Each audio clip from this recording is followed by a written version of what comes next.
Good morning, Excellencies, distinguished delegates, esteemed colleagues, ladies and gentlemen. It's good to have you here. I should say good morning, good afternoon, and good evening because we're in different spaces. So welcome. Welcome to this important webinar on building the future, healing, and reparations towards social-economic justice or socio-economic justice for Africans and people of African descent. My name is Gaynell Curry, and I'm the Vice Chairperson of the United Nations Permanent Forum on People of African Descent. I have the honor of serving as your moderator today.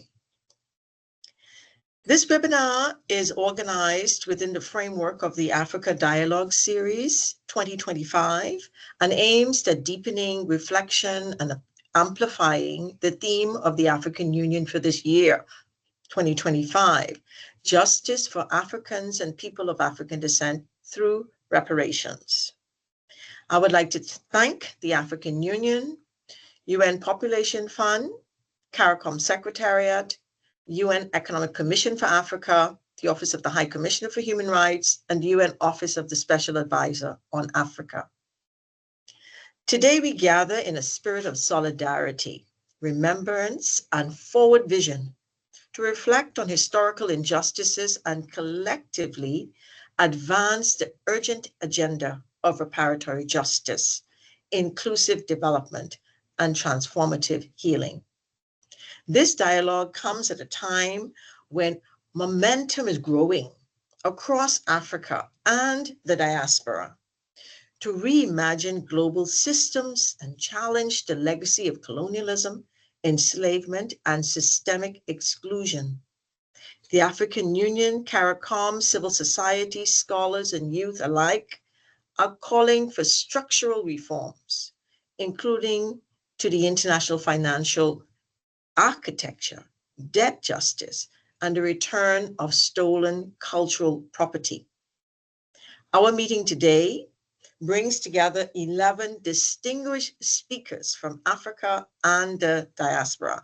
I have to say, I'm super excited to hear all of you. This is a really, really awesome group of persons here on this call with us. And each one of them will be bringing a unique perspective on what it means to heal, what it means to restore, and how we collectively can build a future that is just for all. So before we jump in, and I really want to give all of the time to the speakers, I just would want to mention a few housekeeping matters. So reminder to the speakers that we do have a very tight agenda, and we would like to get everyone in on time and also have some space left for discussion. So each speaker will have 5 minutes for their intervention. And I'm asking for all of you to respect that time. I would remind all of the participants on this call that the bios of the speakers are posted in the chat. Please take some time to look at them, as I will not have the opportunity to read through all of them. These are very distinguished people, and they have quite extensive bios. So I really encourage you, and impressive in bios. I encourage you to go and read them, because I will not have the opportunity to read them. I will merely introduce them today using their titles. But please know, speakers, that this is not a disrespect to you. This is just to save time. But I encourage everyone to please read the speakers' bios, very impressive bios. As I mentioned a few seconds ago, there will be a Q&A at the end. I ask persons to hold their questions until the end and allow the speakers to present first. So now, without further ado, I think we should jump into hearing from the speakers. That's enough for me for the moment. And we start with what I would call an opening high-level panel, although the entire group is high-level. I will say an opening panel of persons who will speak first, and then we will go to a second panel. So I am going to start with the opening speakers. I'm going to start to invite them to take the floor as we get started here today. So our first speaker on the list of the opening session is Ms. Christiane Duarte, United Nations Undersecretary General and Special Advisor on Africa. And I invite you to take the floor. Thank you so much. morning, good afternoon, good evening. I hope my sound is coming loud and clear. So, Excellencies, distinguished guests, ladies and gentlemen, it is a great pleasure to welcome you to the third and final webinar of the 2025 Africa Dialogue Series, held under the sub-theme, Building the Future, Healing and Reparations towards Socio-Economic Justice for Africans and people of African descent. Let me begin by extending sincere appreciation to our co-organizers and partners. The African Union Permanent Observer Mission to the United Nations, my dear sister Fatima, UN Population Fund, my dear sister Keita, UN Economic Commission for Africa, I believe represented here by Said, and the CARICOM Secretariat for their vision, commitment, and exemplary coordination in leading this final week of reflection and dialogue. As we close this three-part series, our focus today turns to the future. Over the last 2 weeks, we embarked on a shared journey. In week one, we reflect on learning from the past, confronting the legacy of the transatlantic slave trade, colonialism, and extractive economic structures. In week two, we examine understanding the present, what I call in my last week remarks, today's wrongs, exploring how historical injustices have been formalized in today's international systems that continue to restrict policy space, drain wealth, and reproduce dependency. And now, in week three, we turn to the most urgent and forward-looking dimension, building the future. What does it mean to pursue reparatory justice in ways that are not only morally grounded, but transformational in practice? And this is the challenge, to combine morally grounded, but at the same time, transformational in practice. Let us be clear. Reparatory justice will only succeed if it helps Africa build effective states and strong institutions. Institutions capable of exercising ownership over economic and financial flows. Without this, it will be business as usual with a different image, a change in narrative, but not in substance. So healing and justice cannot be separated from state building and institutional empowerment. The ability of African states to retain, mobilize, and invest their own resources to govern with predictability and plan with sovereignty is not a technical issue. It is a matter of justice. It is the bedrock of dignity, agency, and long-term peace. Indeed, today's structural inequalities are deeply entrenched. Up to 6 billion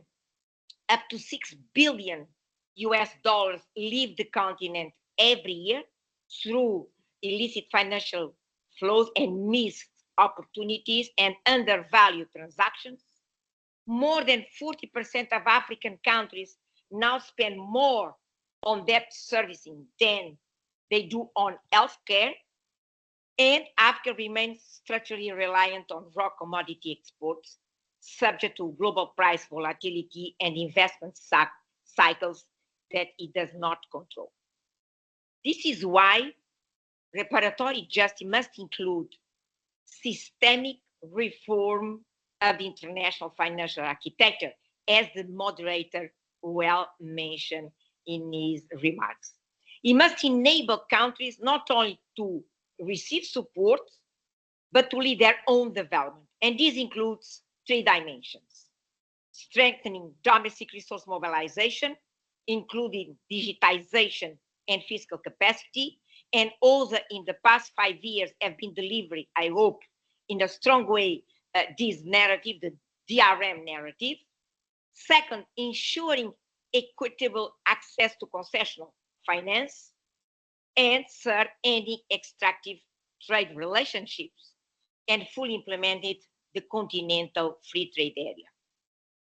Moreover, the link between unsustainable debt and extractive economic structure must be confronted directly.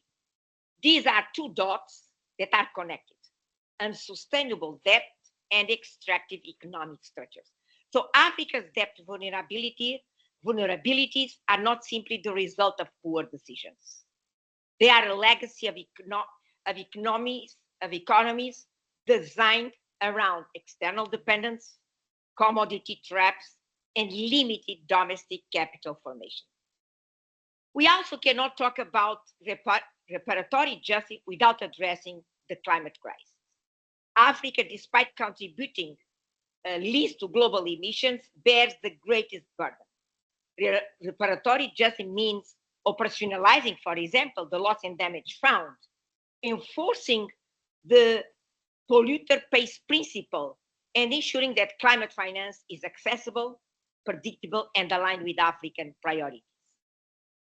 Of course, as the moderator mentioned, cultural representations are also form a critical part of this agenda. The return of stolen heritage, the restoration of African narratives, and the celebration of diasporic unity are not symbolic gestures. So justice is not only about redress, it is also about recognition. And finally, reparatory justice must be grounded in global solidarity and South-South cooperation. Durban Declaration, the CARICOM 10-point plan, and the International Decade for People of African Descendants. Reparations are not only about the past, they are about rebalancing the future, building partnerships based on equity, accountability, and mutual respect. Ladies and gentlemen, we must be vigilant. There is a risk that reparations could become a symbolic gesture without substance if they do not strengthen Africa's capacity to govern itself. If the root cause of exclusion remain untouched, then we'll have renamed the problem, but not resolve it. Let us use this final webinar to be bold in our thinking and deliberate in our action. Reparatory justice must help build institutions, reclaim sovereignty, and unleash the potential of African people and people of African descendants. The Africa we want, as you have been saying, is the Africa the world needs. Thank you very much. Back to you, Madam Moderator. Gaina. Thank you very much. Thank you very much for your excellent opening remarks. Very timely, very on point. I like this idea of ensuring that we don't focus too much on renaming, but actually on real change. So thank you very much for that. And I now pass the floor to our second speaker for this morning, Ms. Alison Drayton, Assistant Secretary General, Human and Social Development at CARICOM. Alison, you're welcome in remarks from CARICOM. Good to see you, by the way. Thank you very much, Gaina. Lovely to see you. Good morning, everyone, all. I am delighted to join this webinar and to deliver these remarks on behalf of the Secretary General, Her Excellency Dr. Carla Barnett, who is unable to attend but has sent her best wishes for a successful webinar. I wish to thank the UN Office of the Special Advisor on Africa and the Permanent Observer Mission of the African Union to the UN for inviting CARICOM to be a partner of choice for the third week of this 2025 iteration of the Africa Dialogue series, which has been delivered through a strong partnership with UNFPA, the United Nations Economic Commission for Africa, UNECA. We are indeed pleased to collaborate and to benefit from this valuable global advocacy platform. This year is both significant and historic for the global movement for reparatory justice for people of African descent, as we see the convergence of several important commemorations that are propelling the agenda forward. The declaration by the African Union of 2025 as the year for justice for Africans and people of African descent through reparations is one that calls for unity between Africa and her diaspora toward a common goal and mission for socio-economic justice, reparations, and healing for African people. We are called to reckon with the long arc of injustice that has shaped the lives of African peoples, both on the continent and across the diaspora. It invites us to not only acknowledge past wrongs, but to commit to a tangible, systemic change that upholds dignity, equality, and reparatory justice. This year also marks a pivotal point in global advocacy for racial justice, with the commencement of the UN's second International Decade for People of African Descent, 2025 to 2034. This second decade provides a renewed opportunity to redouble our efforts collaboratively for the recognition, justice, and development of people of African descent. As we launch the second decade, the African Union's theme facilitates a vital opportunity for dialogue toward aligning regional and global efforts in addressing the enduring legacies of enslavement, colonialism, systemic racism, and economic marginalization that continue to affect people of African descent worldwide. Addressing these legacies in a transformative way toward building our future means confronting racial discrimination in legal systems, eliminating barriers to economic participation, ensuring access to education and healthcare, and promoting cultural and spiritual healing. At the global level, it also calls for urgent and decisive action to reform the international financial architecture, which does not adequately take into account the development challenges of African and Caribbean nations. The vision has been articulated in the Bridgetown Initiative, which was introduced by Barbados in 2022 and subsequently strongly supported by the Caribbean community. This year also marks the bicentenary of one of the gravest historical injustices, the imposition of the Haiti independence debt in 1825 by France. The first Black Republic and the first country to abolish slavery through a successful revolution was forced to pay reparations of 150 million gold francs to France as a precondition for recognizing the island's independence. This action plunged Haiti into a cycle of debt and underdevelopment, which has lasted generations until the present. Unfortunately, Haiti's story is not an isolated tragedy. It is a mirror, reflecting broader passions of racialized economic extraction that have shaped the lives of African descendant communities across the globe. It reminds us that healing and reparations must include canceling unjust debts, reforming international financial institutions, and supporting African and Afro-descendant communities in achieving socioeconomic sovereignty. CARICOM is committed to strengthening our partnership with the African Union for justice, development, and healing. There have been some recent milestone convenings between both regions, including the first Africa CARICOM Summit of Heads of Government, which was held in September 2021, the high-level AU study group to Barbados in August 2023, which focused on developing stronger AU CARICOM cooperation on reparations and racial healing, and the Accra Reparations Conference, hosted by the Republic of Ghana in November 2023, which was attended by government and civil society representatives from our region. We look forward to the second Africa CARICOM Summit later this year and to deepening our cooperation and joint action. Distinguished partners, ladies and gentlemen, this is a defining moment, a moment that calls for a unified global Africa, working together to build a new paradigm grounded in justice and repair.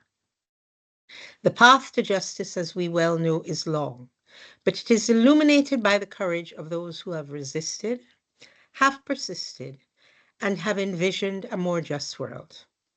Let 2025 be remembered as a watershed year in the global reparatory justice movement, marked by a new level of collaboration and commitment to making justice and equality a lived reality for all Africans and people of African descent. Thank you. Thank you very much, Alison. And I think it's always fantastic to hear from Paracom and to have that call for justice, for reparations, and I like that path for justice is long, but is illuminated by all of us and all around us. So thank you so much for those excellent welcome remarks. And we have the third speaker on our list for the opening session, and that is Miss Diane Kieta. And Ms. Kieta is the United Nations, is with the United Nations Population Fund, and has been on a panel with me just recently. So it's good to see you again, madam. And I give you the floor. We look forward to your opening remarks. Thank you so much, my dear moderator. It's an honor to be with you again. Excellency Epsi Campbell, dear sister. Excellency Ambassador Fatima, dear sister. Honorable Cristina Duarte, dear sister. It's such a fantastic panel. Honorable Alison Drayton, dear sister. My dear esteemed colleague Sahid, Excellencies, esteemed panel, moderator, partners, colleagues, and dear friends, all protocol observed. At the outset, I thank the Office of the Special Advisor on Africa and the African Union Permanent Observer Mission for convening the Africa Dialogue Series and for inviting UNFPA to contribute as a partner of choice. This forum is an essential space to celebrate progress, strengthen collaboration, and advance shared solutions that uphold dignity and human development for the women, girls, and youth of Africa and its diaspora. UNFPA welcomed the African Union's theme for 2025 and the related sub-theme for today's discussion on socio-economic justice. Today's conversation challenged all of us to pursue bold and transformative action to address historical injustice and systemic inequalities, and to do so with clarity, courage, and shared commitment. UNFPA, the United Nations Population Fund, is deeply invested in the pursuit of justice through the lens of right, dignity, and inclusion.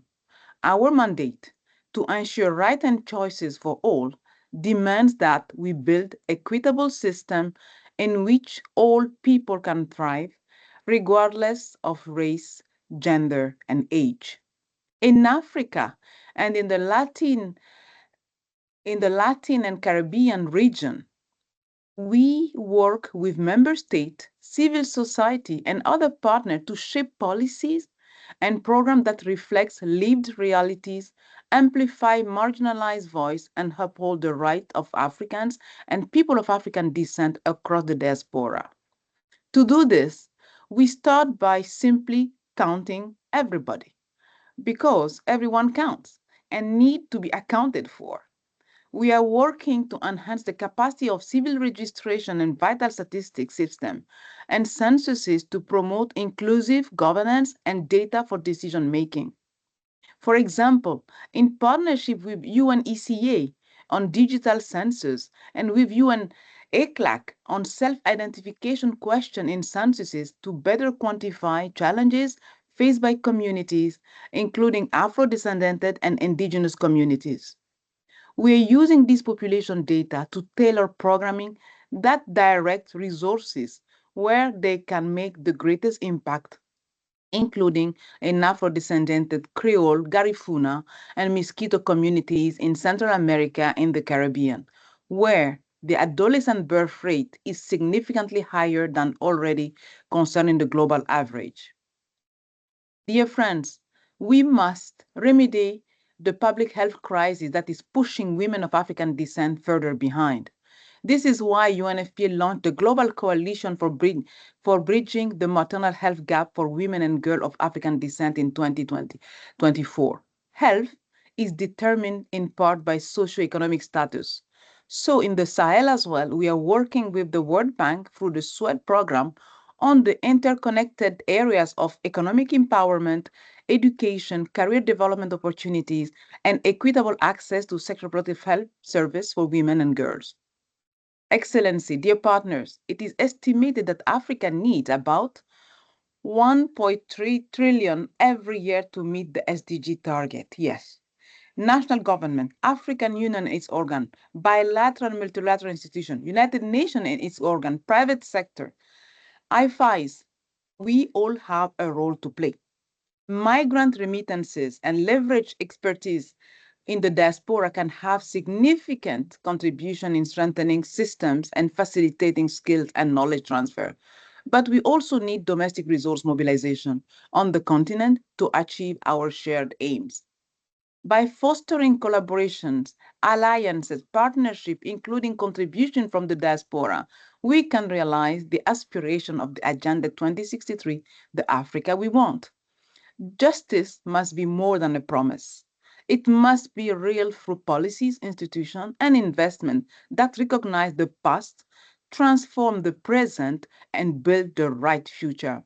Let us meet this moment with a commitment to renewal, an opportunity to dismantle systematic barrier, restore dignity, and co-create societies where all people, especially women and youth, of African and African descent can lead, contribute, and thrive. The African Union is uniquely positioned to unite Africa and the diaspora around a common vision of justice, solidarity, and transformation. UNFPA stands ready to support this noble mission. I thank you for your kind attention.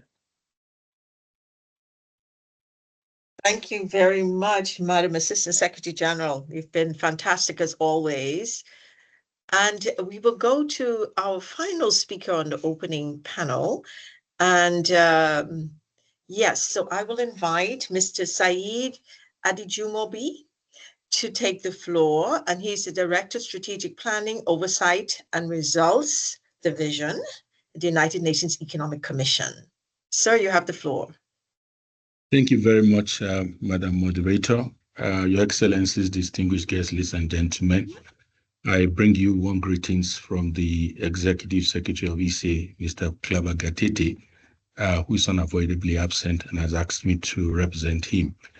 ECA is very pleased to continue to work closely with OSA and other partners of choice for this sub-theme 3 of this webinar series, working with the United Nations Populations Fund, UNFPA, and also CARICOM to discuss critical issues that affect the past, the present, and future of Africa and African diaspora. As in previous years, the AU theme of the year constitutes our focus of discussion at the Africa Dialogue Series. This is part of UN strategic partnership with the African Union to amplify African views, perspective, voices, and ideas on the theme and provide concrete recommendations and solutions at addressing the subject matter. The theme of this year of the ADS is not only timely, but extremely important. Africa's underdevelopment and its weak capacity, and of course, place in the global political economy have been largely determined by its history.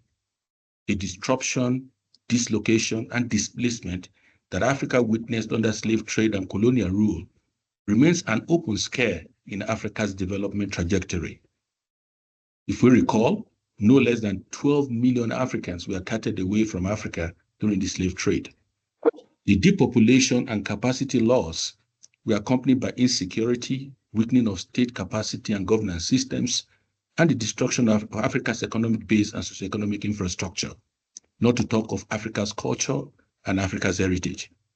Africa's educational prowess and indigenous knowledge were significantly undermined. For example, Timbuktu used to be a flourishing educational and commercial center in the 11th to the 14th centuries and attracted trade and commerce from all over the whole world, but also had a thriving university, University of Timbuktu. But currently, the narrative is as if Africa had no history and Africa has no precedence of development.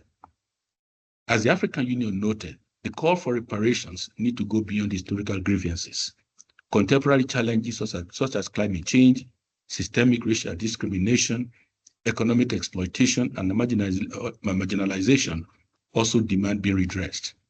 We need to address both the legacies of history and contemporary dimensions of the manifestations of domination.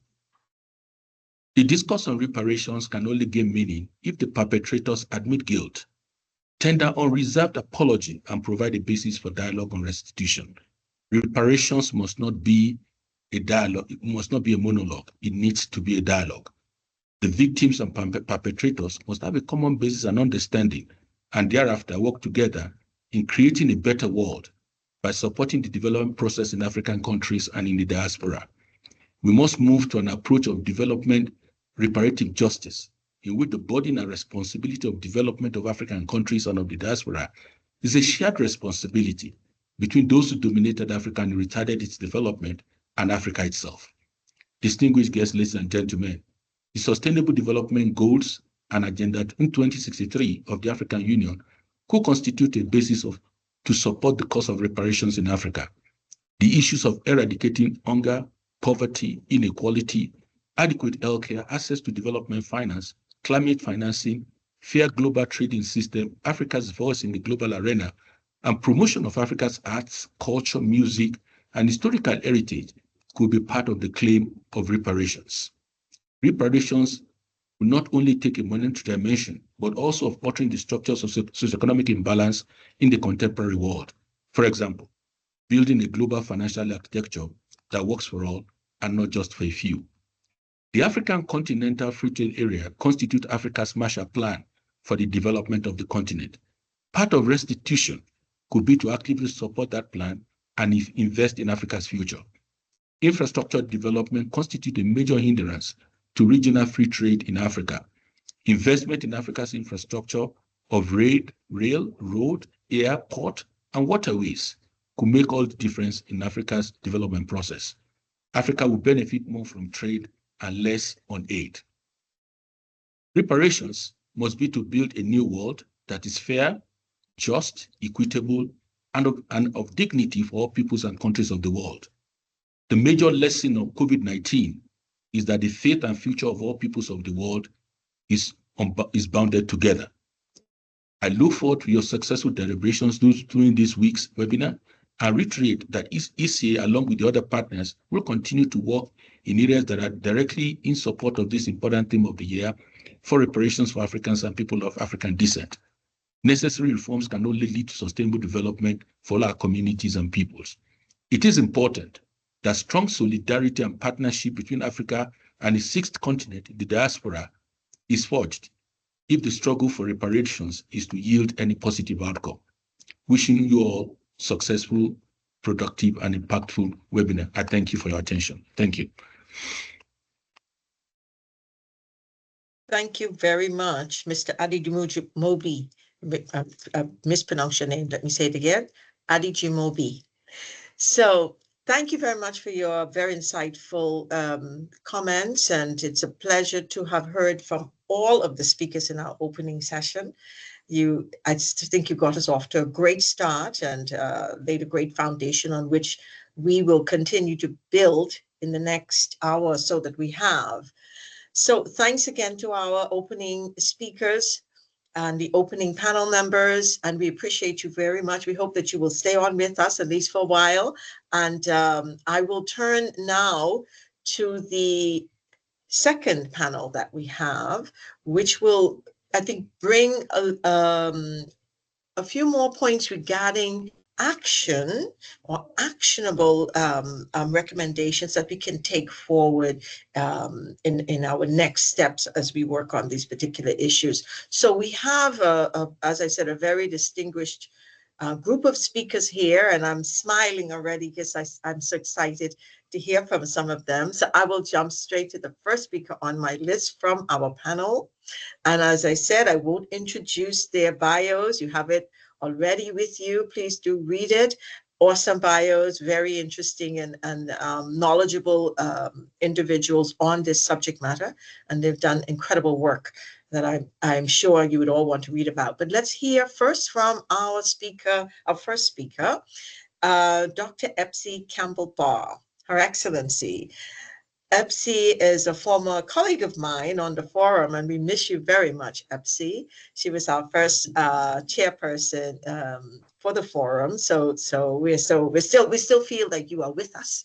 We miss you, but we still feel that you are with us. But Epsi is the former vice president of Costa Rica, and a very eminent speaker on these issues around race, gender, and development, reparations and development. So Epsi, I give you the floor. Thank you so much, Gaynell. I'm so happy to be here. And thank you all to invite me in this discussion. Distinguished guests, sisters and brothers, friends and allies, I stand before you today to deliver a truth that cannot longer be delayed. Reparation for Africans and people of African descent are not optional. They are foundational requirement for global understanding, inclusive democracy, and sustainable development. Without reparatory justice, there cannot be real peace, only post and justice. I speak to you not just an Afro-descendant women, but as someone who have the privilege to serving as vice president of my country, Costa Rica, 2018 to 2022. During that time, we fought make people of African descent dignity as matter of public policy, both at home and on the global stage. Costa Rica led the global push to establish the Permanent Forum of People of African Descent at the United Nations, an unprecedented space to shape policy, demand accountability, and center for people of African descent voices. We succeeded in establishing the August 21st as the International Day for People of African Descent, a day with deep roots first proposed for Marcus Garvey, 1920, by the Congress of Black People of the World and recognized by the international community. We also create Costa Rican Tribal Forum, the first formal state-recognized mechanism to consultation and participation by people of African descent communities in our country. And through the Office of the Presidential Commissioner for People of African Descent, we support the launch of the first Chamber of People of African Descent, Entrepreneurs and Enterprise, a step forward in closing economic gaps. When COVID-19 hit, we recognized that disproportionate impact on Afro-descendant women and implemented a target support route focused on health, economic relief, and dignity. I have to say thank you to UNFPA for support us. We help elevate the Afro-descendant agenda in global forums, not as a marginal concern, but as a core issue of human rights and development. But the road ahead remains so long. Recognition is not enough. This second decade of UN International Decade for People of African Descent must be a decade of reparation in action. And so today, I offer 6 actions rooted in justice, equity, and transformation. The first one is education for the future. Invest in training for African and Afro-descendant women and youth in cybersecurity, artificial intelligence, and digital technologies. The fourth industrial revolution cannot afford to repeat the exclusion of the past. The second one is the Reparation Development Fund, started as a billion multilateral reparation fund to support the development of housing, clean water, quality of education, and health systems in the communities, in Black communities, and in Africa. This is about rebuilding this infrastructure of dignity. The third one is women empowerment. Advanced comprehensive programs for economic, political, and personal empowerment of women of African descent. No society can prosper while its women are silent or invisible. The fourth one is dismantling algorithmic bias.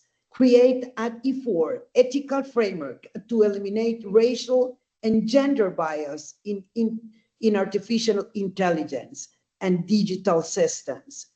Women of African descent and youth must not be misrepresented or erased by the technologies that shape our future. The fifth one, it is South-South Afro-diasporic cooperation, strengthen African diaspora exchanges to foster economic solidarity, cultural revival, and political leader. We, as part of the global Africa, have to make a big program of cooperation between us. We are not fragment stories. We are global, living legacy. And the sixth one is the international healing and reparatory memory. Finally, we must commit to the healing of the intergenerational trauma caused by systemic racism and transatlantic slave trade. I have to reinforce that women have to be in the center of that. Reparation must include through telling, memorialization, and investment in ancestral healing programs led by women, Afro-descendant communities, and African. The spiritual and emotional wounds of slavery are not erased by time. They must be named, acknowledged, and repaired. Friends, reparations are not about the past. They are about securing just the present and the future. They are not a favor. They're a right. A global democracy that excludes millions of people of African descent from justice, dignity, and opportunity. It is not a democracy. It is an illusion. Let us not wait for a history of judge us. Let us become the generation that breaks the cycle, repair the damage, and builds the future that we all deserve. Reparations are not just a matter of justice. They are a matter of humanity. Thank you so much. Thank you very much, Epsi. What a powerful statement, as always. I appreciate you sharing with us some best practices from Costa Rica and Latin America and some of the initiatives that I know you'd been personally involved in terms of making some global changes in recognizing people of African descent. So thank you for bringing that to the fore. I fully appreciate the 6 points that you mentioned, all very, very important. Of course, for me personally, the reference to women and youth is so very important, right? We cannot continue to look at people in a sort of homogenous way. There are specificities that we need to highlight with respect to women and girls, and particularly youth. I really do appreciate your comments also with respect to healing.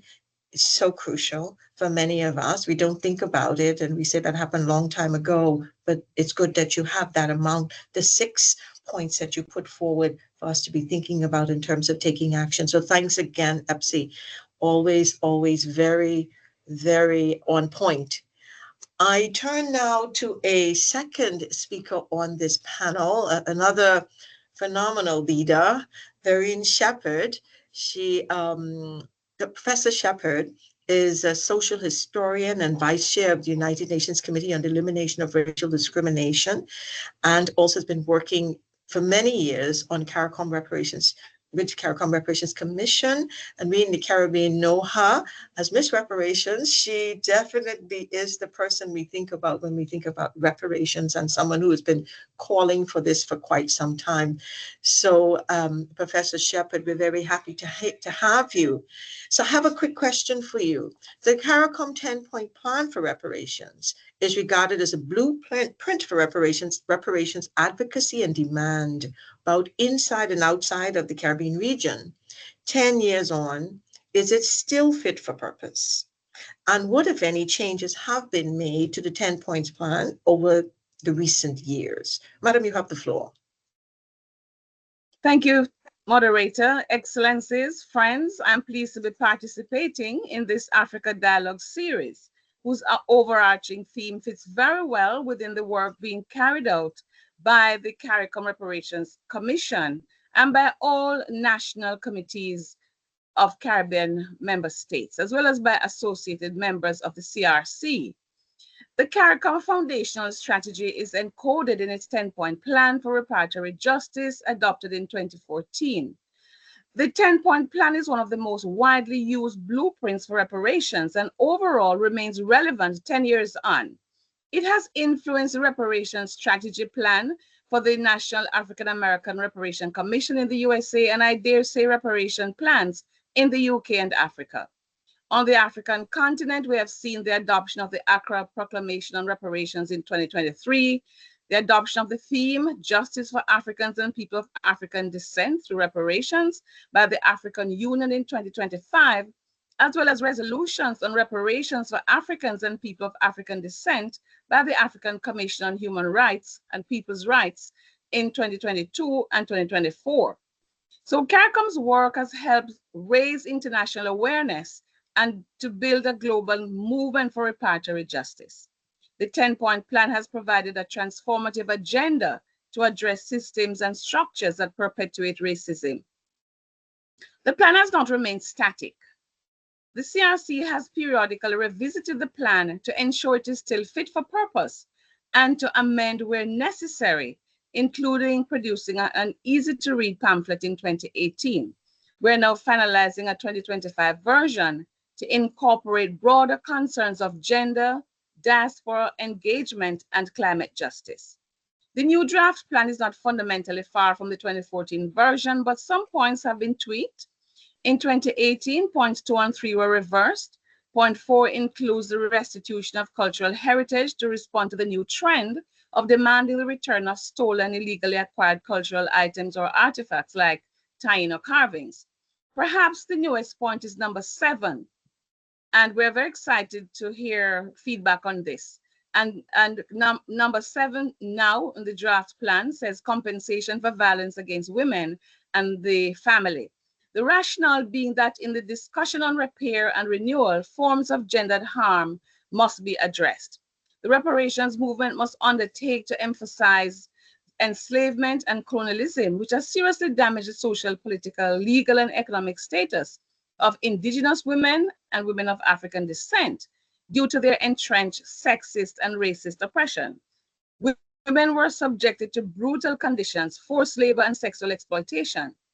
The foundation of many of the legacy issues involved in the control and oppression of women found internationally are traceable to the systemic and structural racism evident in these disparities. But we still demand from colonizers, from former colonizers, a full and formal apology, an Indigenous Peoples Development Program, repatriation and resettlement, repair of the public health crisis, capacity building and development for education, psychological rehabilitation, the right to development through technology, and debt cancellation and monetary compensation. So yes, the CARICOM 10-point plan for reparations is still regarded as a blueprint for reparations advocacy and demand both inside and outside of the region. 10 years on, it is still fit for purpose, and the changes have been made to the 10-point plan to make it even more relevant. The narratives outlining the elements of the various demands for justice and reparations have been reimagined within the changing global geopolitics and expanded to include new and evolving historical and scientific evidence. But the overarching rationale for the 10-point plan remains that a crime against humanity was committed against our ancestors and the legacies continue. The CARICOM reparations movement therefore seeks to redress these injustices, including against Haiti, and promote sustainable development and self-determination for Indigenous and African descended communities across the region. And if you'll allow me, Madam Moderator, I just wanted to say that the plan has influenced the United Nations as well. It is quite clear that over the last 10 years, the issue of reparations has been placed more firmly on the UN agenda. I think the Durban Conference and the outcome document, the DDPA, are greatly responsible for this.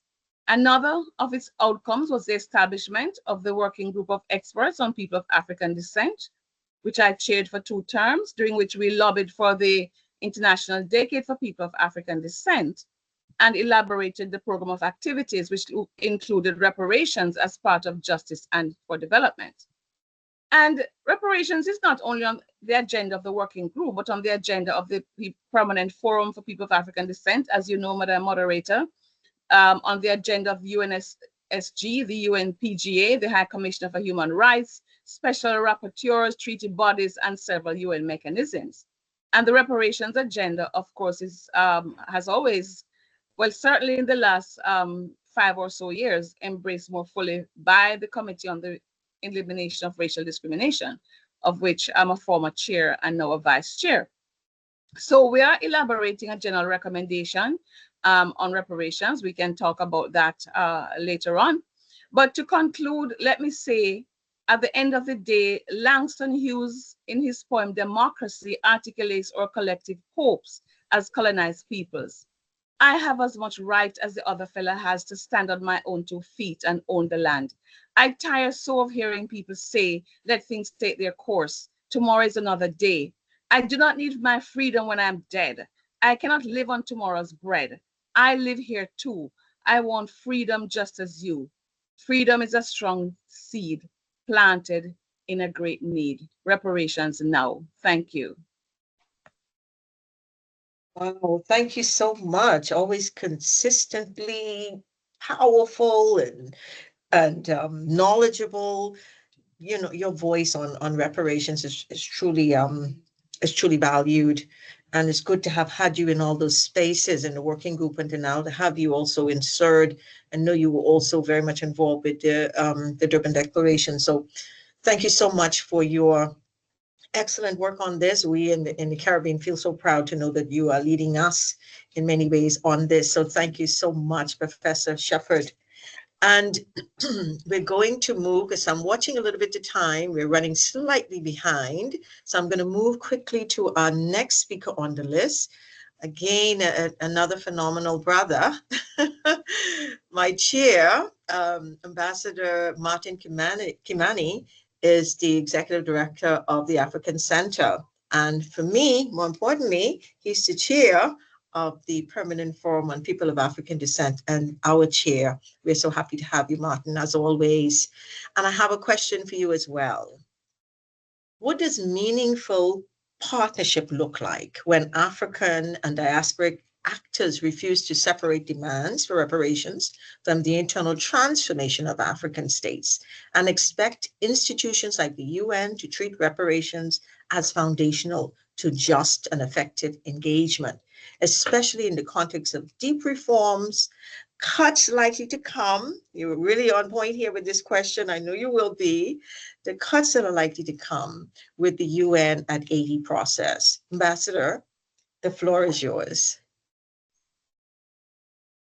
Thank you very much, Gaynell. And let me, Excellencies, dear colleagues, and fellow participants, it's really an honor to be with you today. And I speak solely in my capacity as the chair of the United Nations Permanent Forum on People of African Descent.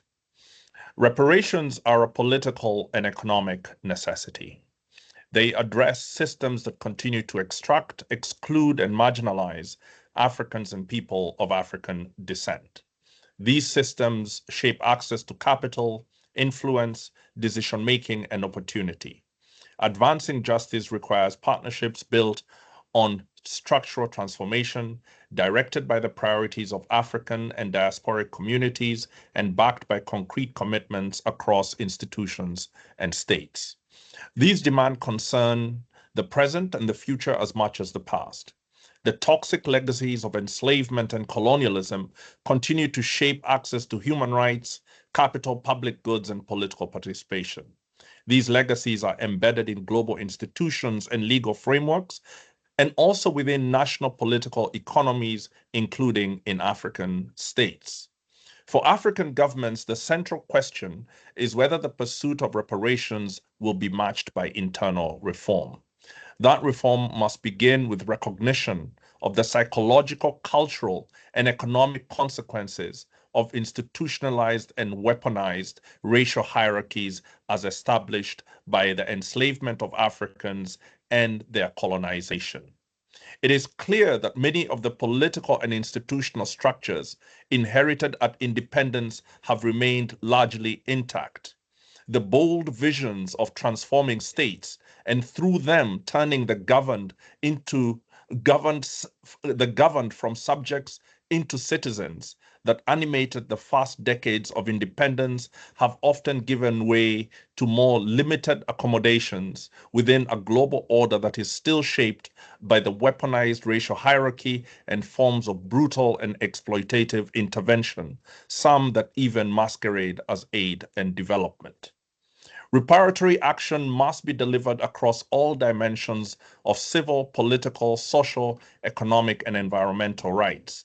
It must include investment in institutions that serve the public good, ensure equal access to opportunity, and are accountable to citizens.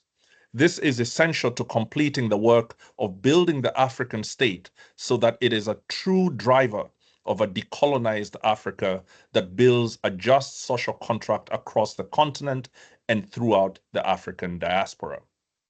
This work cannot proceed without a full investigation by African states into the legacies of enslavement and colonialism within their own borders. The findings must be translated into policy and operational measures. Only through this process will the deep contradictions and distances between states and the people they serve be addressed in a way that strengthens institutions and delivers tangible results. The vital communion between Africa and people of African descent also depends on this process of taking account of the past and the present by African states, particularly in terms of their education, their trade, and their foreign policies. I urge Africans and people of African descent to act in unity on the understanding that reparations are inseparable from the imperative to transform the post-colonial African state.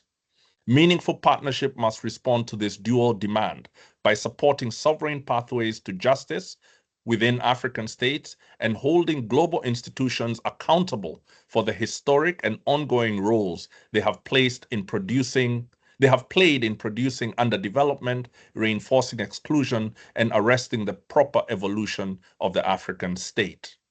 For African descended communities worldwide, the demand is for recognition of past injustice and the power to influence the systems that govern their lives.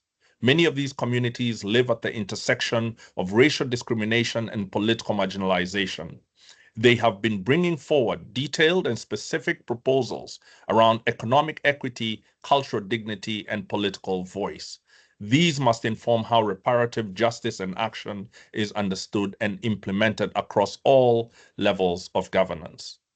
The global reparations agenda calls for a fundamental shift in how institutions, including the United Nations, operate. The UN at 80 reform process is unfolding at the same time as calls for reparations gain momentum. These are linked.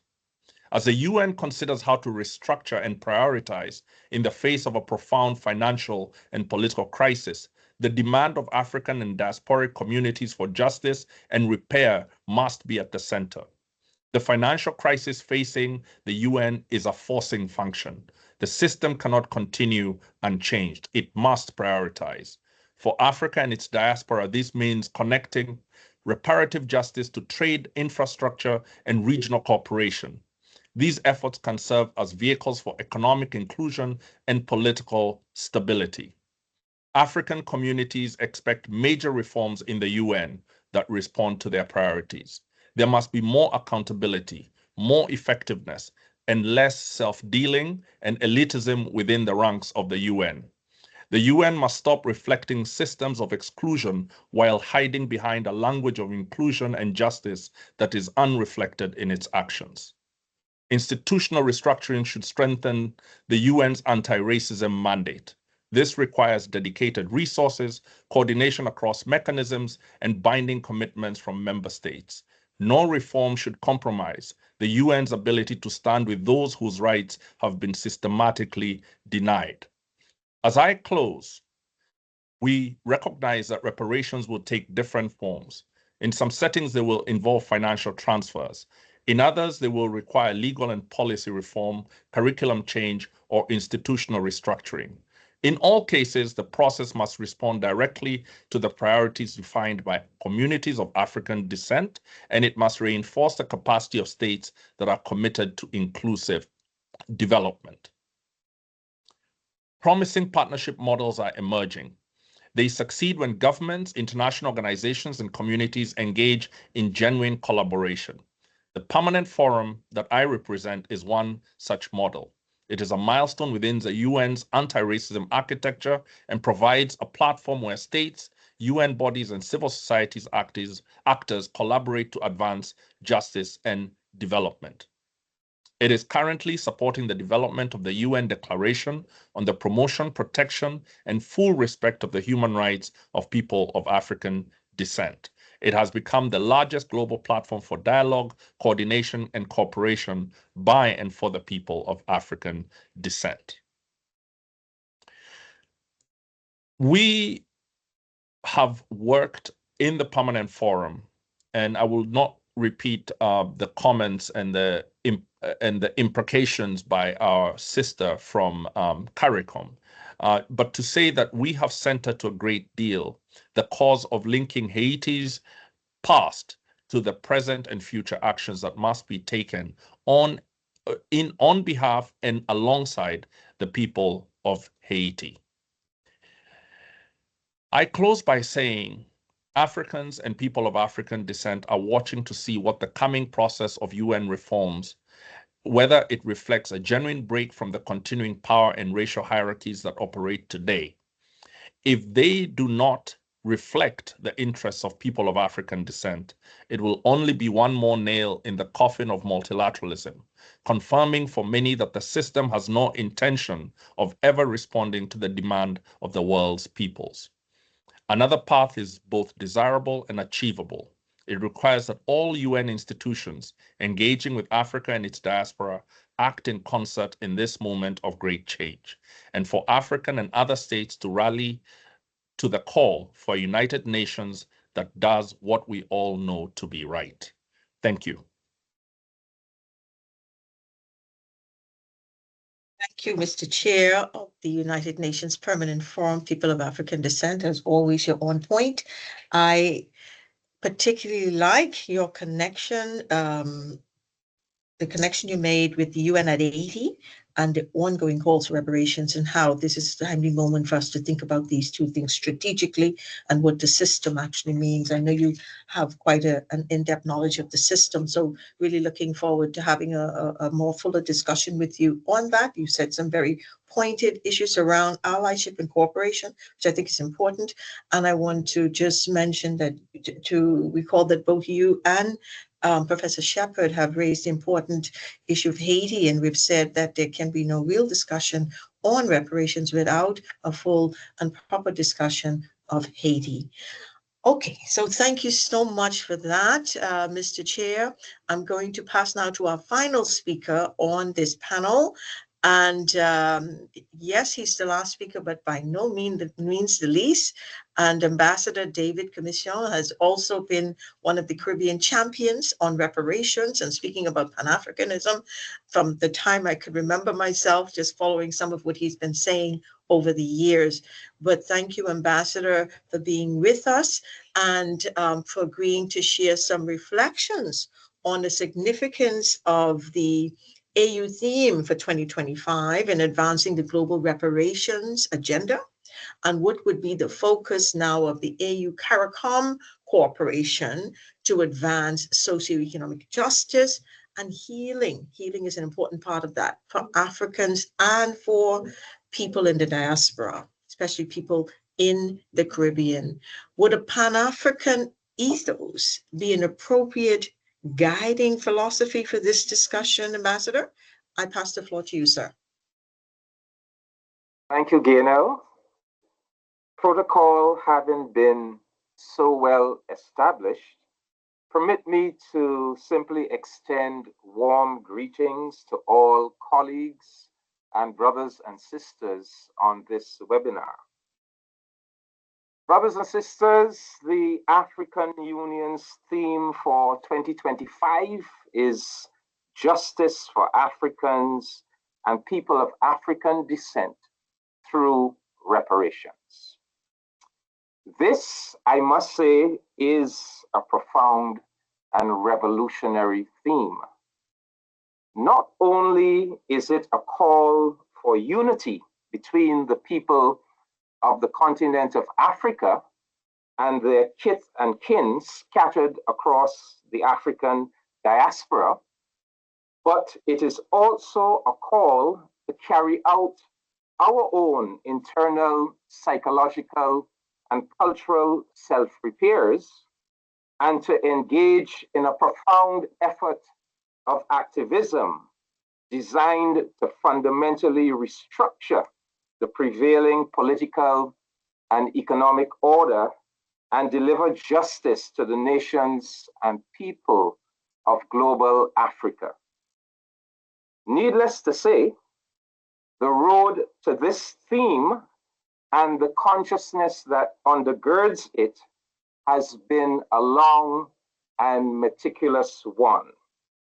Some critical milestones along the way were, I would say, number one, the 1992 First Pan-African Conference on Reparations, staged by the Organization of African Unity in Abuja, Nigeria, and its Abuja Declaration and group of eminent persons on reparations. Two, the AU's 2012 Global African Summit.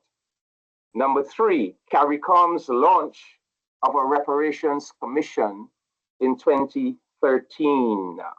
Number four, the first Africa CARICOM Summit of 7th September 2021. And the final one, the final milestone I'll mention is the AU's February 2023 and February 2024 decisions on building a united front to advance the cause of justice and the payment of reparations to Africans. These achievements are a testimony to and illustrative of the philosophy of Pan-Africanism in motion and practice. Indeed, at the first Africa CARICOM Summit, the assembled heads of government, quote, recalled the spirit and vision of Pan-Africanism championed by African and Caribbean forefathers in the first Pan-African Conference of the year 1900, and affirmed the commitment of the current African Caribbean leaders to revive and renew its tenets. End of quote. All of this has led ineluctably to the upcoming September 2025 second Africa CARICOM Summit, which will be held in Addis Ababa, Ethiopia, and which promises to situate the issue of reparations and justice for Africans and people of African descent at the very core of its deliberations and decision-making. It is this in-person convocation of the top political leadership of Africa and the Caribbean community that will provide the perfect opportunity for AU CARICOM cooperation to advance socio-economic justice and healing for Africans and people of African descent. Thus, this important summit must be used to do several things. First of all, construct AU CARICOM institutional linkages and joint mechanisms for geopolitical agenda setting and coordination, and for conflict resolution and peacemaking. Let us come together to collectively solve our crises, from the Congo to Sudan to Haiti, and to engineer rapprochement between the Sahel states and the mainstream of African integration. Secondly, establish critical communications, artistic, and information linkages between Africa and the Caribbean. Number three, engineer AU CARICOM collaboration for sustainable development, climate justice, and for reforms of the international economic and political order. Number four, leverage the banking and development institutions of Africa and the Caribbean for joint socio-economic advancement.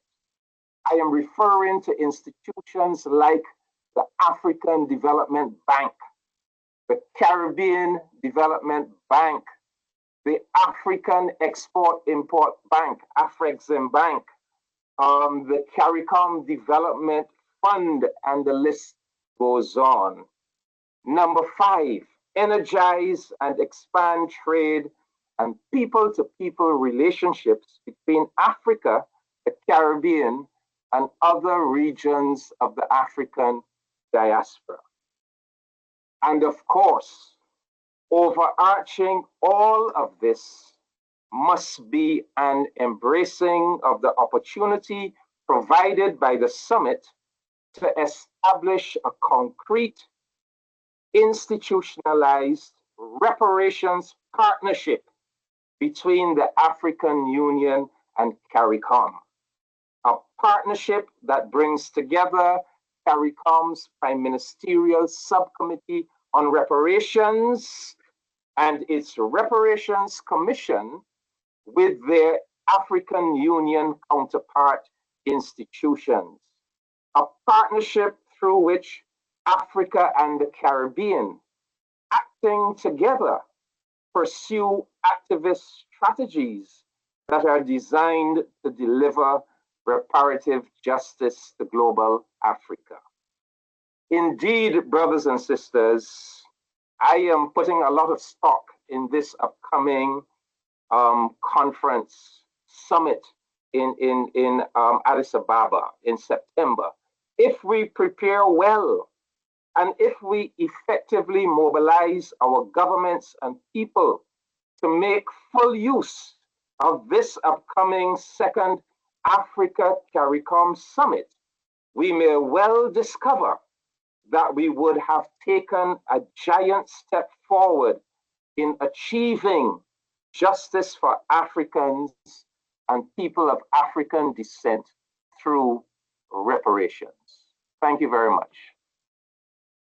Thank you very much, Ambassador. That was awesome. I think that we have a clearer understanding as to why we need to focus in on that upcoming summit, Africa CARICOM Summit, which will take place in Addis later this year. So I know that I won't go through all of your points, but just to say that I think the collaboration and cooperation that you're talking about between Africa and the diaspora is long overdue. Certainly with CARICOM, we're very pleased to have this, and all of us looking forward, great anticipation to the outcome of that meeting. But as you rightly said, we also have to focus on what we put into it, and then we are clear about what the expectations are as we move forward, and then we will get what we want out of it moving forward, which is a stronger collaborative process toward a number of issues which we as a people can in Africa and the diaspora can gain from.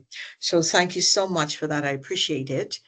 And so Ambassador was our final speaker on the panel, and I want to open it up for a discussion so we can hear a little bit from our audience. You've been very quiet, and thank you so much for staying on the line with us. We're a little bit over time, but I have two discussants that I would wish to give the floor to quickly, and I want to apologize to both of them up front to saying that I know we had asked you to take 5 minutes, but may I kindly ask you to take 3 minutes? And if you can summarize it all in 2 minutes, and this is Ambassador Kimani's job. She's very good at this, making us stay within our time. Ambassador, I'm trying to learn from you as you have such excellent moderating skills. But I will ask the next two discussants to please make their statements 3 minutes, and I apologize for having to shorten it. So the discussants are going to add something additional to what was said, and so we're looking forward to hearing from both of them.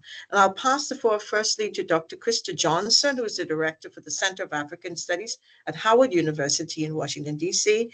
And we look forward to your brief intervention, Dr. Johnson. The floor is yours, madam.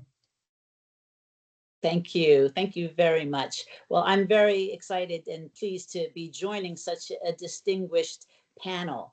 I want to thank certainly all the excellencies, the distinguished panelists for their insightful contributions, really practical observations and reflections of what has worked, what hasn't worked in terms of the reparations and reparations debates. And really, I think, giving us some tangible to-do lists or action items, if you will, in terms of how we might build on this success. So I think, want to echo, of course, everybody's sentiments that reparations is really having a moment now. And as was said, I'm a professor of African Studies at Howard University, which is a historically Black college and university here in Washington, D.C. So I thought I would focus my remarks on the role of academic institutions and in particular HBCUs in the reparations movement and debates. And I guess to kind of get to the conclusion of my presentation first, I think obviously that HBCUs in particular can play a unique role in this. I wanted to pick up on Her Excellency Epsie Campbell's remarks on the centrality of education institutions and really kind of building education institutions across the diaspora, but really also linking them with collaborations and partnerships of institutions on the African continent. We know, just moving forward with the population boom on the African continent,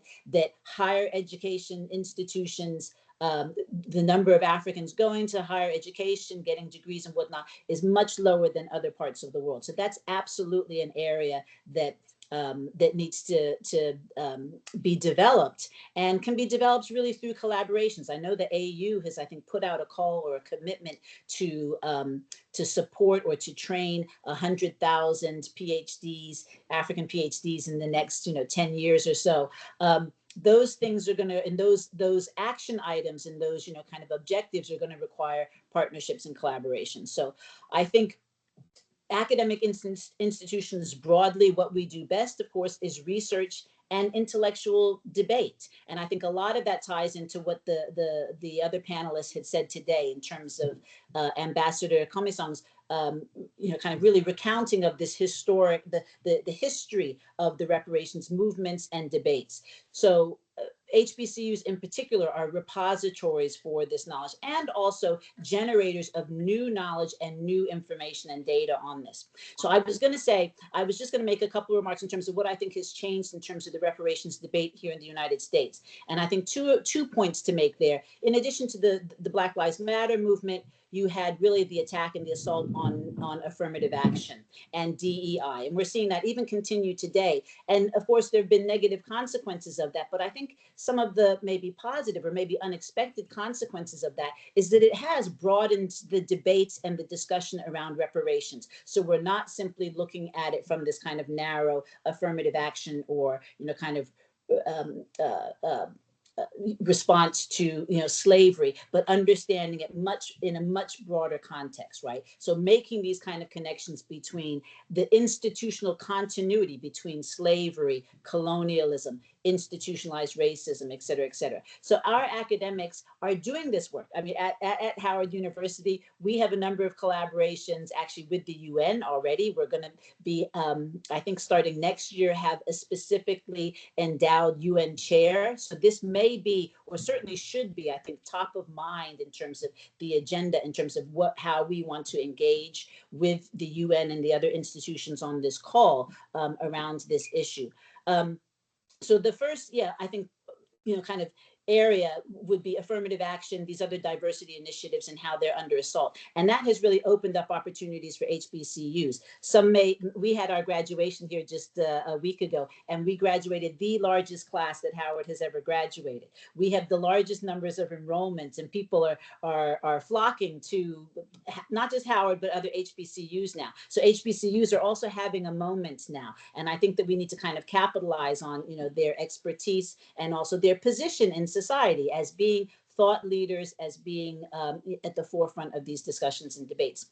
And the second point I'll quickly make is that we're also now, I think, the reparations debates is being bolstered by data, right? So certainly in the United States, for example, we've seen the numbers and the data come out. It was the Biden administration's Department of Administration that came out with a report which said that 16 states had been underfunding HBCUs to the tune of tens of billions of US dollars just in the past 30 years. So that doesn't even account for, of course, all of the past historical discrimination.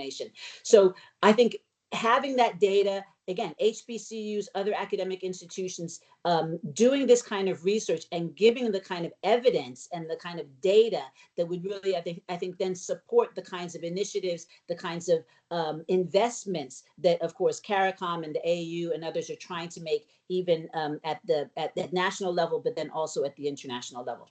I'm going to stop there because I know we're running out of time, but thank you so much. Thank you so much, Dr. Johnson, for understanding. We are running a little late. I've asked for a little bit more time, so we can have maybe 2 questions from the floors, but I ask persons to, if you have a question, to please put it in the chat in the Q&A session. And so we can try to answer maybe 2 questions, because I don't know that we'll have much more time than that. But we have a second, and thank you so much for your input, Dr. Johnson, regarding HBCUs. I think it's a very crucial point to make, and I'm happy to hear that they're having their moment. So that's fantastic. So I would like to give the final word in terms of the discussants to another phenomenal speaker, Mr. Kambele Masuvuli.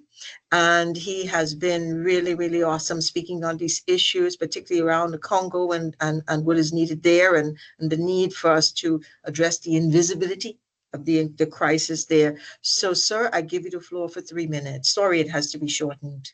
Thank you. Thank you, and greetings from Accra. I want to emphasize first the theme of the African Union for this year: justice for Africans and people of African descent. It's not just a phrase, right? It's really a rally cry for all of us who are fighting for justice, for truth, and for repair. As we organize around this word and we think about what would be our guiding principles, Pan-Africanism is being thrown around, but it has to also be rooted, the Pan-Africanism that we discuss. Is it a Pan-Africanism that is mentioned colloquially by EcoBank or by other institutions? But the Pan-Africanism that should root our reparation movement should be the Pan-Africanism listed in the resolutions of the 5th Pan-African Congress of 1945 that saw Africans and Caribbean intellectuals or workers and liberation leaders who made it clear in that resolution that we are determined to be free. We want the right to govern ourselves in our own way. And the continent of Africa at the moment, and the African diaspora, we are still in the fight to control our destiny. We also have to think about, as we are mobilized for economic justice, reparation, sovereignty, that there are crimes taking place today. In the DRC, we call it the Genocost, genocide for economic means.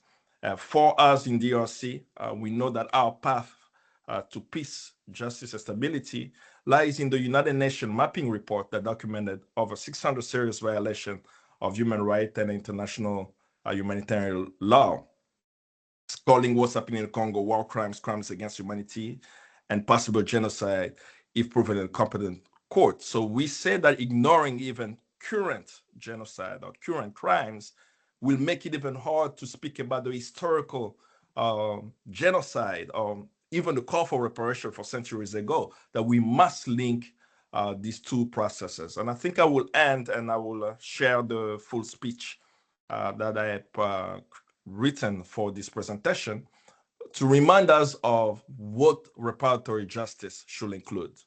Some have already mentioned it, reparatory development. It needs to be rooted in African sovereignty. We have to look into the debts that African countries are collecting from the West. Debt cancellation is important.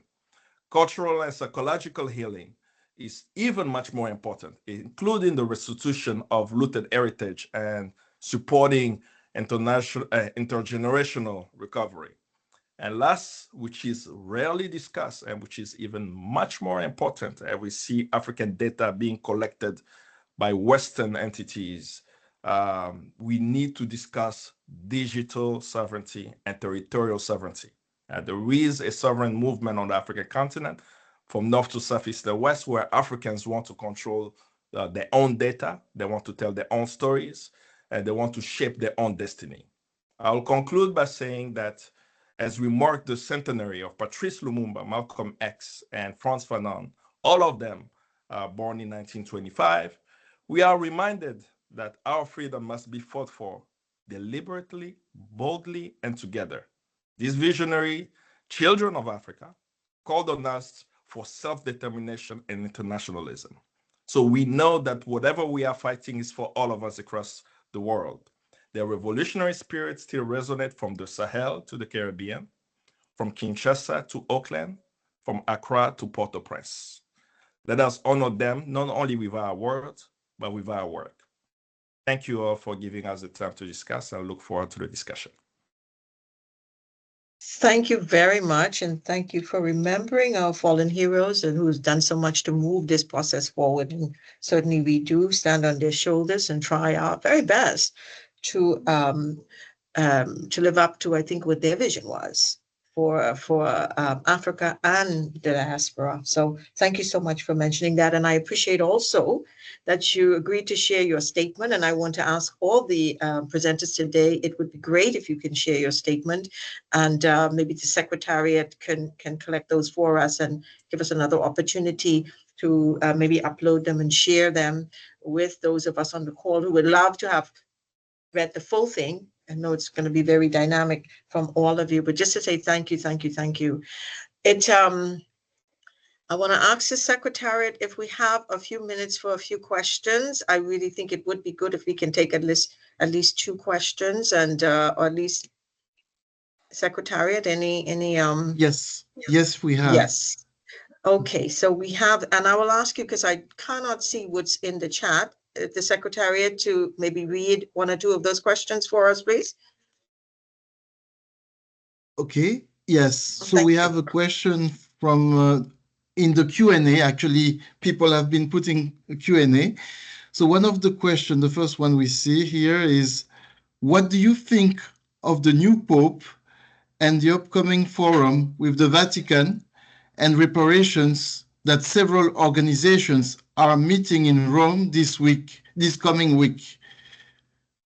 This is a question from Dr. Haki Ami, President of Teaching Artists Institute. Over to you. I was going to suggest, Ben, if we can have a couple of questions, and then the panel members can decide which one they want to take up.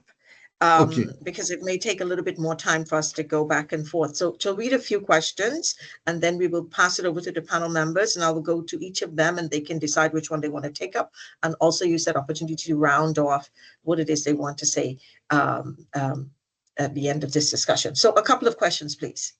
Okay, perfect. We have another one, and this is actually the second one. Can we have the link? Oh, no. Oh, Not that one. no, this is not. It's a link to, can we have the link for registration for the CARICOM Africa conference in Ethiopia that was mentioned? Okay, There will be a that's David. conference in September, I think.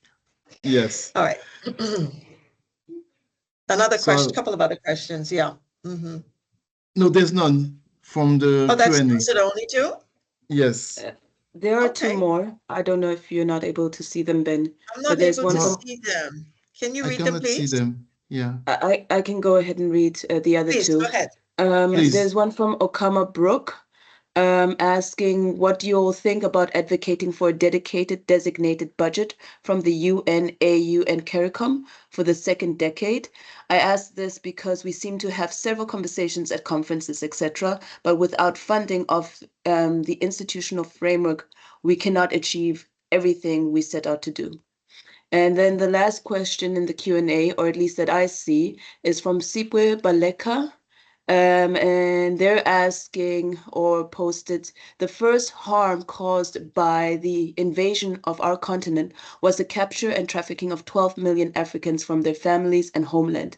This came before colonialism and neo-colonialism.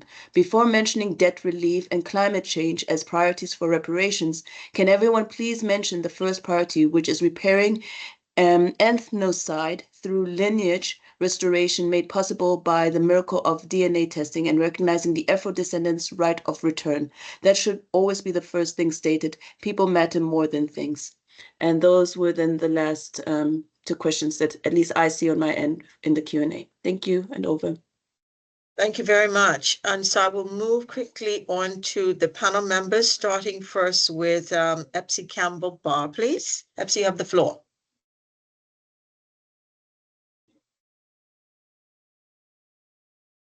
You're muted, Epsie. Can you unmute your mic? Thank you, All right. thank you so much. I think that it is time that the Vatican and the new Pope confront the historical role in the transatlantic slave trade. Through papal decreases, the church justify colonization and enslavement.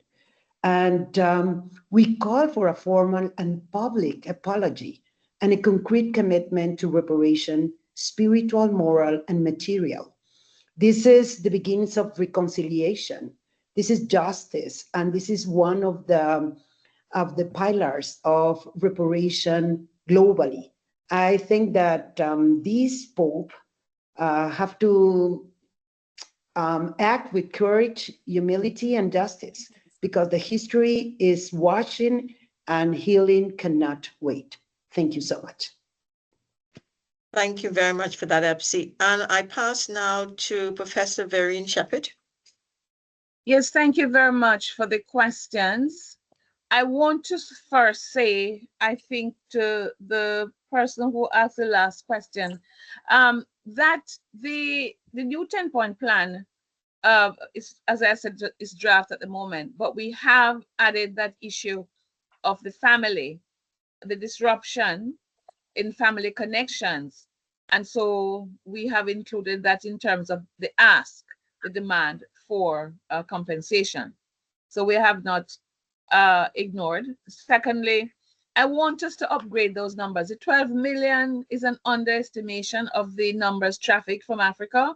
And I know it was upgraded from 6 million to 12 million, but it's far more. And if we could go to the online database by Professor Eltis and others, slavevoyages.org, maybe we'll have a better understanding. But certainly Professor Inikori is using 15 million and up, and it ranges from 15 to 200 million actually. So we will never know the number, but certainly 12 million is an understatement. And finally, I agree with Brooke, I think, about the decade.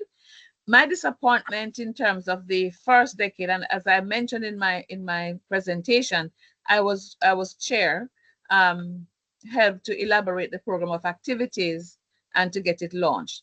And the disappointment is that not many countries launched it, funded it, and implemented the program of activities. So we must call on our governments or states to do those three things: to launch it, first of all, to accept it, to launch it, to fund it, and to implement it. Thank you. Thank you very much. I couldn't agree more. I will pass now to Chairperson Kimani. Do you want to come in on some of these questions, or do you have any concluding remarks? Is he still with us? Yes, I am here. Thank you very much, Gaynell. I don't think there was any question that specifically was asked for me, but my any concluding remarks would just be to thank you, to thank Christina Duarte and her team. This is a very important dialogue, and I hope that all of the anti-racism mechanisms, the Office of the Special Advisor on Africa, we need to sit down in the context of UN at 80 and plan and consult with each other and be able to put forward responses across the range. Ambassador Commission is here. There are member states that will support our work. We have to be strategic. Otherwise, the cuts will prioritize the areas that are the most important to people of African descent. So it's very important to come together as this process is starting and come up with a plan. Thank you very much. Thank you. Thank you for that. Very, very on point. And we have to ensure that they don't set that agenda to continue to cut what is most important to our work, defending the rights, the human rights of people of African descent. So I will pass now to Ambassador Commission for if he wants just to respond to any of those questions raised. I know you had a meeting with the church, not necessarily with the Catholic Church, but you had a meeting with the church during our forum meeting, but it'd be interesting to hear from you on that, your thoughts on the role of the church, and also to any closing remarks. The floor is yours, sir. No, I want to respond to the questions about CARICOM supporting the second decade and about the issue of repatriation and resettlement very quickly. So yes, I totally agree that CARICOM and its member states, including my own country of Barbados, we must support not just the second decade, but also the UN institution that is at the core of the second decade, or that should be at the core of the second decade, and that is the UN Permanent Forum for People of African Descent. Barbados, last year in December, one of the ways in which we supported the Permanent Forum was to host the Caribbean meeting of the Permanent Forum in Barbados. And I want to suggest that other African or Black member states of the UN could do things like that, in addition to also making financial contributions. CARICOM has agreed, has undertaken in principle, to invite the chair of the Permanent Forum to attend our major heads of government conference that is held in July of every year, so that the chair of the Permanent Forum can engage with our heads of government. And I would like to see all African and predominantly Black multilateral organizations do similarly, especially the African Union, because all of them, because the Permanent Forum, and I see someone reminding me that there are other UN bodies that will also play critical roles. But yes, but these UN bodies could be the thing that connects us all together and keeps us focused on the agenda for the second decade. And then very quickly, repatriation and resettlement. This is a low-hanging fruit of the reparations demand. It is certainly one of the 10 points in the CARICOM 10-point plan. And we know that these Western European powers will be required to finance a repatriation and resettlement program. But even while we work towards that outcome, we, the governments of Africa, and the Caribbean community, we can make a start. We can identify African governments that are willing to receive repatriates from the African diaspora, and we could work out the modalities. So what would that repatriation and resettlement program look like for an individual or a family? And we can start it, and that would then lay a platform for making the demands to the liable European governments to finance it as a component of reparations. So I'm hoping that at the summit in September in Addis, that this will be one of the items that our CARICOM and AU governments will address and will come to some preliminary agreement on. Thank you. You're muted. You're muted. Thank you so much, Ambassador. I wish we could go on and have more discussion, but unfortunately we are smack fully out of time. I would wish to thank the panel members, but I would also, I don't think I'll have a chance to come back in. So I just want to thank everyone, but I would like to take this opportunity to request as a secretariat put together the statements and share that with us. We would have wanted more time to discuss. There's never enough time. It's so interesting and so much information, so that we can have a chance to go through it. And I hope that panel members don't mind if we reach out to them as well in their professional capacities if we want additional information regarding something that they may have said, including our discussants, by the way. Looking forward to reading your inputs as well. But it is left to me to invite Her Excellency Ambassador Fatima Mohammed to give us a closing remarks. And so sorry, Ambassador, to give you such a limited time, but please, we welcome your closing remarks. The floor is yours, madam. No, thank you very much, Gaynell. And let me first of all thank you for that brilliant moderation. And as you correctly said, there's never enough time. But I think this is also the beginning of broader conversations. So Excellencies, distinguished guests, panelists, my sisters, happy to see you all online, Jenny, Epsi, Christina, and all of our distinguished panelists. On behalf of the African Union, the Office of the Special Advisor on Africa, and of course our partners of choice, ECA, UNFPA, and CARICOM, I wish to first of all extend our sincere appreciation to all of you for your presence, and of course to our panelists for the powerful contributions that they've made today.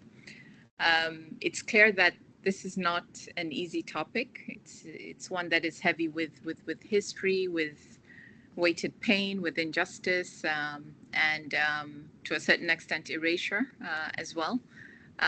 But it must be discussed. And I think forums like this give us the opportunity to talk about the reality of our history, but also how we can better build a future rooted in equity, in dignity, and of course the full realization of our human and collective rights as Africans and people of African descent.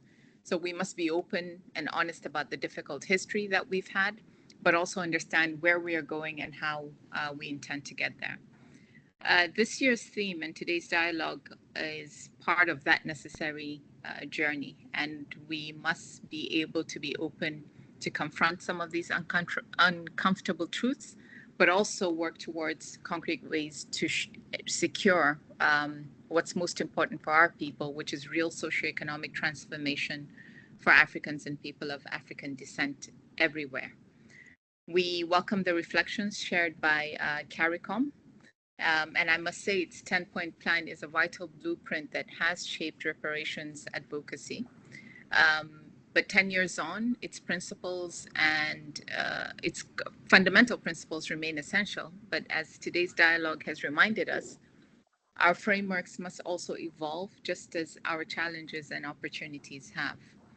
We also acknowledge the valuable perspectives shared on how the United Nations and other multilateral and intergovernmental platforms can further strengthen their commitment to reparatory justice and racial equity. And we recognize that progress has been made, but much more remains to be done. Importantly, I think this conversation has reinforced the value of partnerships between governments, between international organizations, institutions of higher learning, and broader communities. And of course, partnership between Africa, the Caribbean, Latin America, and the broader diaspora, which is recognized as the sixth region of the global African family. We have to work together to dismantle the root causes of structural injustice, while also at the same time address some of the symptoms which, as has been outlined, are poverty, trauma, and continuous underdevelopment. Distinguished participants, our panelists have made the case that socioeconomic transformation, reforming the international financial architecture, and curbing illicit financial flows, including dismantling historical discriminatory structures and owning our data and digital sovereignty and education, and I underline that point, are central to achieving the aspirations that we've set for ourselves in Agenda 2063, our development agenda, as well as our broader vision for a more peaceful and prosperous Africa and dignity for people of African descent. But it's also important for advancing the SDGs under Agenda 2030. We must, however, learn to lead by example in all the spaces we occupy. And it doesn't matter whether it's in government, in policy, in the private sector, or civil society. I think it's important that we stop paying lip service. It's easy to come to these forums and talk about what needs to be done, but when it comes to practice, very often we lose focus on what it is we're trying to achieve. And I think this is the only way that we can ensure that the AU's theme for 2025 actually translates into real reforms across sectors, be it education, health, economic empowerment, cultural preservation. Our action must go beyond words, and it must go beyond the continent. We need to not only ensure that we have stronger ties with our diaspora, especially in the Caribbean and Latin America, but also the broader international community. And we must also make a deliberate effort to ensure that cooperation is not only deepened, but becomes a global model for solidarity in action and is guided by our Pan-African ethos and powered by our shared will, the shared will of our people. So as we close today's session, I hope that we can take forward some of the recommendations and translate them to actions that will prepare us for a future shaped by truth, by restoration, and by transformation. I thank you all once again. Thank you to our panelists. Thank you to our respective teams who made this possible. And of course, our brilliant moderator for making this webinar a success. Thank you. Thank you, everyone. I think that closes us out for the day. I wish you all well as we continue this work. Thank you so much. Thank you.